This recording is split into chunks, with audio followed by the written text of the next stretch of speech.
This is the Bare Metal Cyber Daily Brief for September the 25th, 2025. You can also listen on the go at dailycyber.news. In the next 15 minutes, the most compelling cyber stories, clearly explained. Let's start with the GeoServer breach because it captures the speed of modern exploitation. Within days of disclosure, adversaries weaponized a critical flaw to break into a U.S. federal civilian agency that relies on geospatial mapping. That window isn't theoretical. Patching now happens on disclosure time, not attacker toolkit time. If you publish maps or layers with GeoServer or similar Java stacks, take a full inventory of public endpoints, including temporary pilots that never got retired. Gate everything behind authentication, shrink the blast radius with tight egress rules, and comb logs for odd Java process trees, hastily added schedule tasks, and big outbound transfers. The operational takeaway is simple. Treat internet-facing data services like applications, not infrastructure. You need the same release discipline, the same rollback plans, and the same rapid mitigation muscle. There's also an active influence operation as Moldova heads into elections, and it reuses a familiar playbook. Investigators are tying the current push to campaigns that date back to 2022. Recycled narratives, fake local personas, and coordinated amplification designed less to persuade than to exhaust trust. If your people work in the region, share a one-pager on media hygiene. Verify primary sources, pause before resharing, and be suspicious of sudden, synchronized storylines arriving from newly created accounts. Comms teams should prep short, factual counters and identify credible outside voices who can deliver them. Security can help by watching for clusters of lookalike bios, synchronized posting windows, and link infrastructure that points back to the same operators. These aren't single events. They're iterative campaigns that learn from every round. Plan for a season, not a weekend. Python maintainers are being phished with emails that look official and threaten account suspension, pushing them to a convincing PyPI login clone. If anyone typed credentials or tokens there, assume they're compromised and rotate immediately. Lock down who can publish, enable hardware key two-factor on high-impact accounts, and consider allow listing real domains in your password manager so the imposters never autofill. For organizations, watch your software bill of materials for maintainers that suddenly change, unusual release cadences, or packages that sprout new dependencies. If you run an internal index, require reviews for version bumps and sign artifacts so downstream consumers can verify provenance. One compromised maintainer can taint thousands of builds before lunch. Identity around your build chain is production, not convenience. Cisco confirmed active exploitation of a high-severity bug in the Simple Network Management Protocol (SNMP) stack of iOS and iOS XE. Many networks still expose SNMP more broadly than intended, and that's the foot in the door. Start by discovering every device with SNMP enabled, restrict reachability to a management enclave, and drop to read only wherever possible with strong community strings or, better, v3 with proper off. Move patches up your change calendar and stage maintenance windows to avoid going blind during business-critical hours. In parallel, watch for spikes in SNMP traffic, unexplained reboots, config drift after hours, or surprise admin accounts. If you can't explain device instability, escalate, not as a nuisance ticket, but as a probable intrusion. The network is the skeleton of the enterprise. Protect the bones. Okta's conference this week zeroed in on a fast-growing blind spot, non-human identities. Think agents, scripts, workloads, and bots that call APIs and do work on our behalf. They get keys and roles like people, but they multiply far faster and rarely get offboarded. Okta's message is governance first, least privilege, short-lived credentials, lifecycle automation, and auditable policy for how these agents are created, rotated, and retired. If your teams are piloting agentic workflows, start with an inventory. Catalog every API key, service account, and OAuth client. Map who can mint them. Separate dev and prod trust boundaries. Then put expirations and automated rotation on everything. Pair that with workload identity where possible, so code proves what it is, not just what string it holds. The bigger point is cultural. Treat an agent like a junior admin. If you wouldn't hand a human a forever key to prod, don't give one to code. Researchers also detailed a China-nexus cluster now called RedNovember. The pattern they describe will sound familiar. Initial access through edge devices and perimeter appliances, a lightweight loader, here nicknamed Pantagana, and then a pivot to commercially available red team tooling like Cobalt Strike for command and control. It's patient, opportunistic tradecraft that thrives on misconfigurations and stale firmware. The response is to pull your management plane out of the blast radius, lock down remote admin, patch aggressively, and disable services you don't use. Watch for low and slow beacons that blend into routine traffic and for credential harvesting that targets service accounts.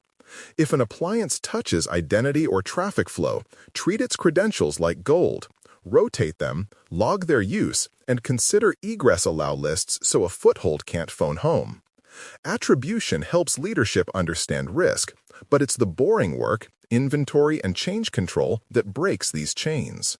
There's a mobile angle today as well. A permissions bypass in Oxygenos on certain OnePlus phones allows any installed app to read and send text messages without the user say-so.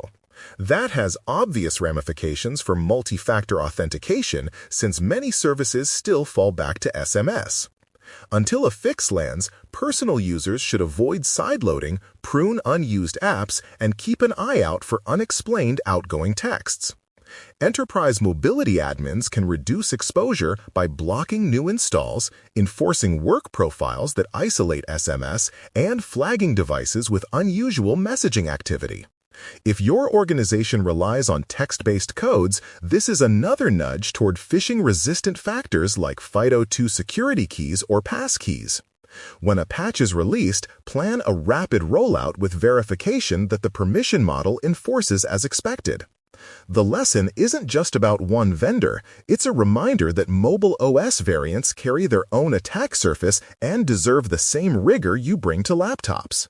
Law enforcement delivered a rare bright spot with Operation HE6. Over 5 months, agencies across 40 countries seized more than $439 million tied to cyber-enabled financial crimes. Everything from business email compromise to investment scams and sextortion. Beyond the headlines, this matters because it disrupts money mule networks and slows the cash-out machinery criminals depend on. For finance teams, it's a good moment to tighten controls that stop fraud before it starts. Verified callbacks for payment changes, friction on first-time large transfers, and anomaly detection for new payees and odd login geography. Marketplaces and fintech apps can raise the bar by adding just-in-time verification and circuit breakers when money moves in unusual patterns. For enterprises, refresh playbooks so staff know exactly how to validate wiring instructions and how to escalate when something feels off.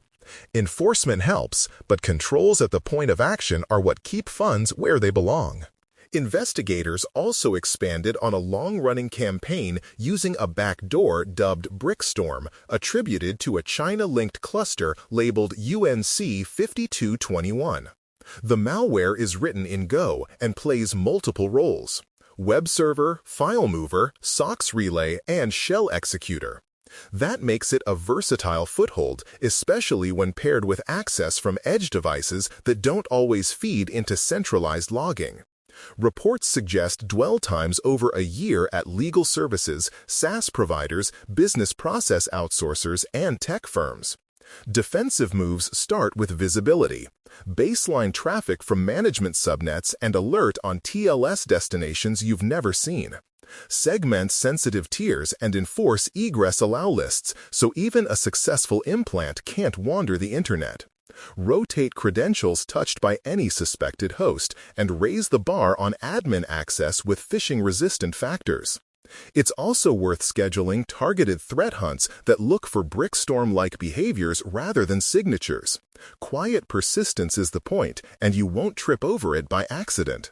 Let's talk about the LibreSiva email security gateway issue, because secure email gateways sit at the front door for so many organizations. Researchers and the vendor confirmed a command injection flaw that can be triggered by a specially crafted compressed attachment. That's nasty because mail gateways routinely unpack archives to scan them, and that step can become a launchpad. If you rely on LibreSiva, apply the vendor update on an accelerated timeline and restrict management access to a dedicated admin enclave. Tighten archive handling rules, log every invocation of external unpackers, and watch for unusual child processes from mail handling demons. If patching takes time, segment hard and put egress allow lists in place so a compromised gateway can't freely call out. Treat the seg as Tier 0 infrastructure. It touches identity, messages, and often malware detonation, 3 powerful pivots for an attacker. There's a newly observed ransomware strain called Obscura that Huntress analysts saw detonating across multiple hosts at a victim in late August. The note readme-obscura.txt gave the family its name, but what matters is the behavior: rapid spread once it's in, fresh code paths, and no prior public chatter to anchor detections. This is a reminder that mid-tier crews can field new variants quickly, even as big brands dominate headlines. The practical response is speed and containment. Isolate noisy machines immediately, kill unknown encryption processes, and revoke tokens touched by those hosts. Check for the telltales: mass file renames, shadow copy deletions, new scheduled tasks, and PowerShell download cradles. Validate that backups are offline and restorable at scale. After recovery, don't skip root cause analysis. Close the initial access vector, whether that was an exposed service, a phished user, or a vendor tool left open to the internet. On the DDoS front, researchers flagged a botnet dubbed Shadow v2 that assembles itself out of misconfigured Docker on AWS. This isn't your home router swarm. It's cloud capacity hijacked when admins leave the Docker API open to the world or skip authentication. The operators package it as DDoS for hire, so anyone can rent your mistake to knock someone else offline. The fix starts with boring fundamentals. Don't expose Docker daemons. Require TLS and auth, and narrow security groups to known admin IPs. Add guardrails and infrastructure as code to block open management ports at deploy time. Monitor for unexpected images, container sprawl, and sudden egress bursts to unfamiliar networks. If you find a compromised host, rebuild from clean images. Assume persistence may hide in layers you won't easily audit. Cloud misconfigurations no longer just leak data, they can conscript your bandwidth into record-setting floods. Law enforcement delivered movement on the aviation ransomware story. The UK's National Crime Agency arrested a suspect tied to an attack that disrupted passenger processing across multiple European airports by impacting Collins Aerospace's Muse system. Even with an arrest, the operational lesson stands. A single upstream software dependency can turn into a sector-wide outage if failovers aren't real. If you run critical services with third-party platforms in the loop, rehearse a weekend where your primary SaaS is dark. Cache boarding data, build manual check-in fallbacks, and test offline identity checks. Make sure vendor telemetry lands in your SIEM so you can see what's happening when their status page goes vague. Push suppliers for clear RTO/RPO commitments and evidence of isolation between tenants. Supply chain resilience isn't a compliance box. It's how you keep people moving when someone else's crisis becomes your headline. We've also got 2 critical issues in Wondershare Repair It that underscore how creative tools can become attack pivots. Trend Micro outlined authentication bypass paths tied to overly permissive storage account tokens, with implications for private user data and even AI model tampering in workflows that integrate Repair It. If you use it personally, update or uninstall until fixes are verified and rotate any credentials that might have been exposed. In an enterprise, lean on software inventory to find where it's installed, block outdated versions, and tighten egress to the vendor's cloud. If Repair It feeds a media or AI pipeline, add integrity checks, hash validation, provenance attestations, and environment hardening, so a tool update can't silently corrupt downstream artifacts. Vendors need to adopt short-lived tokens and least privilege scopes by default, but you can meet them halfway with policy. Treat creative utilities like production dependencies with the same guardrails and monitoring you'd apply to CI/CD. That's the Bare Metal Cyber Daily Brief for September 24, 2025. For more, visit dailycyber.news and listen daily with our morning audio episode. Thanks for listening.